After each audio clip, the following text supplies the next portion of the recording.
પાક ધિરાણમાં પડતી મુશ્કેલીઓ અંગે જ્ઞાનીબેન ઠાકોરે નિવેદન આપ્યું હતું। તેમણે કહ્યું હતું કે સરકારી બેંકો હોય કે અન્ય બેંકો કેટલાક ખેડૂતોને લોન નથી આપી રહી, ત્યારે સરકારી બેંક હોય કે પછી અન્ય બેંકો કેટલાક ખેડૂતોને લોન નથી આપી રહી। વર્તમાન ક્રેડિટ બરોબર ન હોય તેવું કારણ આપી ધિરાણ નથી અપાઈ રહ્યું। ખેડૂતોને કોઈ કારણસર ધિરાણ ભરવામાં વિલંબ થાય તો ફરીથી લોન નથી અપાતી। બીજી કોઈ બેંક પાસે લોન લેવા જાય તો ખેડૂત કે તેના જમીનને પણ લોન નથી આપતા। કૃષિ વિભાગની માંગણીઓમાં પણ અમે આ વાત રજૂ કરીશું।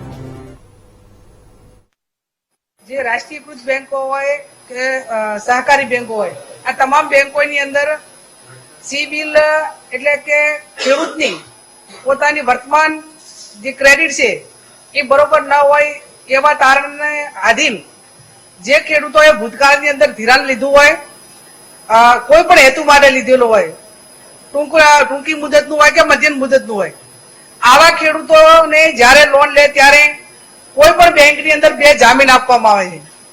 એટલે આ બે જામીન અને મૂળ ખેડૂત, ધિરાણ લેનાર ખેડૂત, આ ત્રણેય ખેડૂતોએ કોઈ કારણોસર, જેમ કે ખેડૂતની આવક એ કોઈ તારીખ સાથે નક્કી નથી હોતી, એને પોતાના ખેત પેદાશોના ભાવ અને માર્કેટમાં જ્યારે હોય એને બિલ મળે ત્યારે જે તે બેંકનું કે જે કઈ વ્યક્તિગત પ્રાઇવેટ હોય કે બેંકોનું જે કર્જ હોય ભરતા હોય છે।